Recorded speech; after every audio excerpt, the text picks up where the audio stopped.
Alright, Drew, we are ready. Love this show.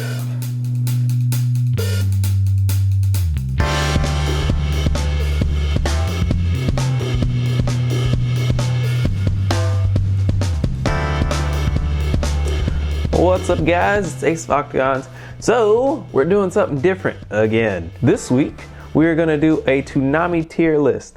I'm going to go through each era of Toonami and rank all of their, all the shows there.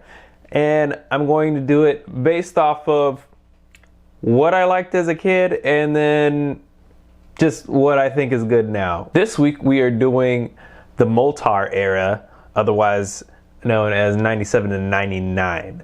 A lot of people don't know that before Tom the robot came in, we had Moltar, who was, you know, moonlighting in between Space Ghost Coast to Coast shows. Man, why did the Space Ghost guys have to do so many jobs? What is so expensive in space? Oh, probably jet fuel. But anyways, we're gonna start off with Reboot. So for those who don't know, Reboot was a 3D animated show that took place in a computer, and pretty much there were programs personified that had to play certain games or whatever in order to protect the grid from Megabyte, I think. I think Megabyte was the villain in that one. I liked it enough as a kid, and now it's just kind of like, oh, yeah, it was there. It was fine. It, you know, gave you some variety. I'm gonna put it in the B. Thundercats. This is one of my dad's favorite things to ever start, just yelling out for no reason. And as a kid, I would always enjoy it. I never joined in with him, but it was a lot of fun. The show itself was cool. I caught a few episodes here and there, but I think it came on before I really had cable. So I caught a lot of the reruns and not really when it ran on Toonami. Matter of fact, 97 and 99, I did not watch a lot of Toonami anyways that I can remember because I was a wee baby lad. Thundercats! Ho! Thundercats, it's got a pretty good battle cry.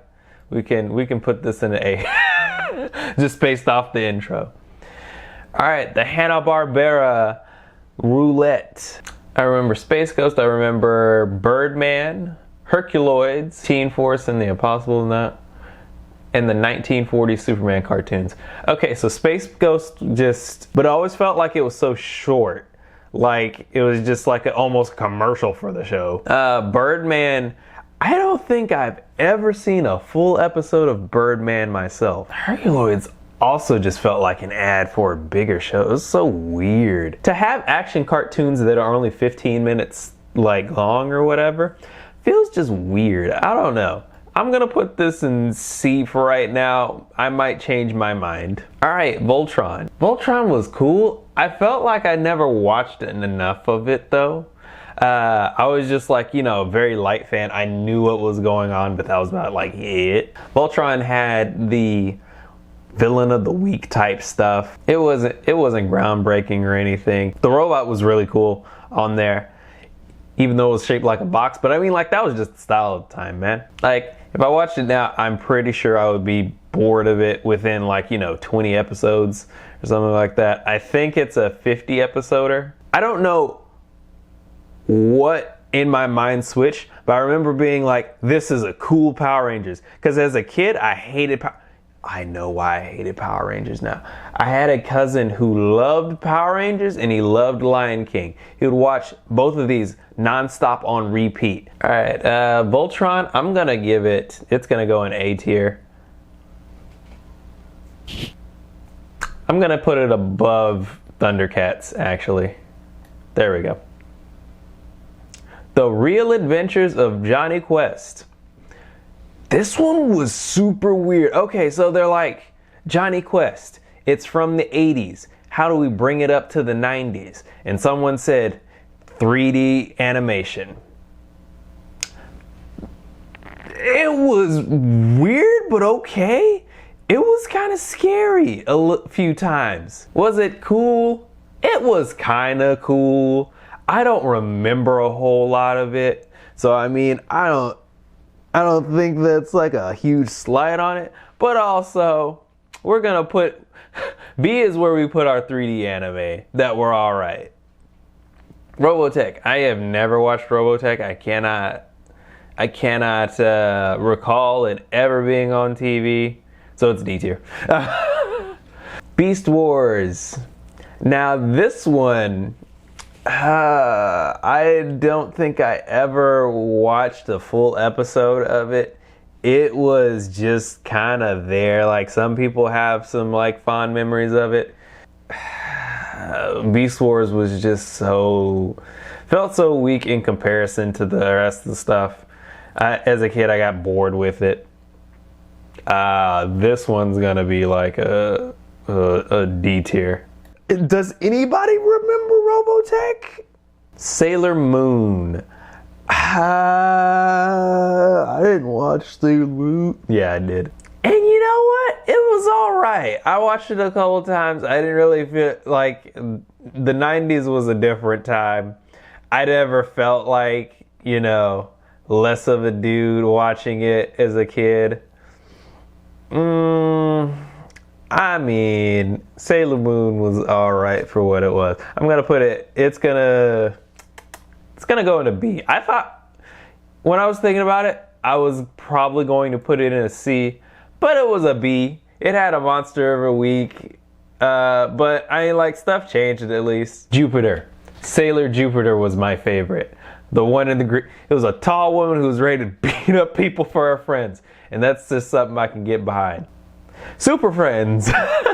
So the Super Friends, I could always just watch. It was the chillest show, man.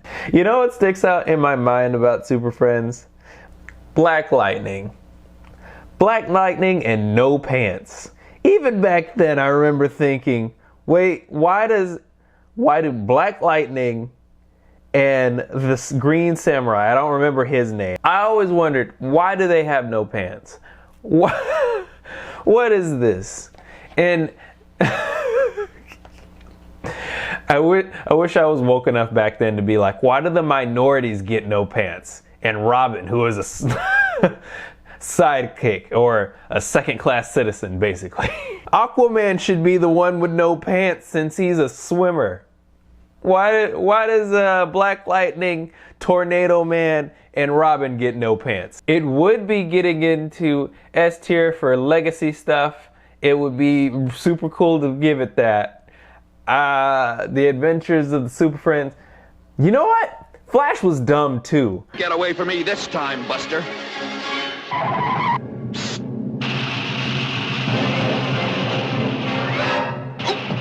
What is this? This was something they had to do so he didn't solve everything. The show might have been S tier, but we've got dumb Flash. We've got it knocked down to A tier. We've got people with no pants that should have had pants. And it's part. The people with no pants are. Wonder Woman doesn't have pants either. Oh my gosh! What? The Super Friends are down to C tier for minorities and women not being allowed to wear pants. This is so stupid. I need to cut this down. Anyways, Dragon Ball Z. Okay. And you would think, yeah, S tier, because it's where it all began. But no, it's not S tier. As a kid, I had the bad luck of every time I would catch an episode, it would be the standing around power-up episode. And the Frieza saga was especially bad for some reason, it was a good saga, but dude, there's so many episodes of being on Planet Namek and Krillin and Gohan having to sneak around places and Goku on Snake. Oh my gosh, Goku on Snake Way. I hated that so much. And I wanted it to be so cool. This is the show that I'm like, yeah, this is it. Dudes punching, their hair is flying up into the air, they're shooting out laser beams out of their hands and stuff. The Kamehameha. You'd think this would be the show. But no, I would always catch the boring episodes. And you know what? If I looked right now, I bet I would find so many boring episodes. Like, if I tried to get through it now, I would have such a hard time. If Dragon Ball Z came out now, and it wasn't like, you know, if something else was the influence of everything else today, I would hate Dragon Ball Z. I tried to watch Inuyasha the other day. Not the other day.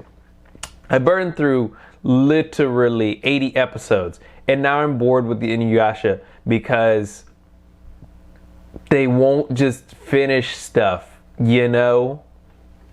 I feel like that's what Dragon Ball Z would be now. There's like another 90 episodes of the Inuyasha I could watch, but I'm not gonna. Super Friends, I feel like you guys deserve some D tier.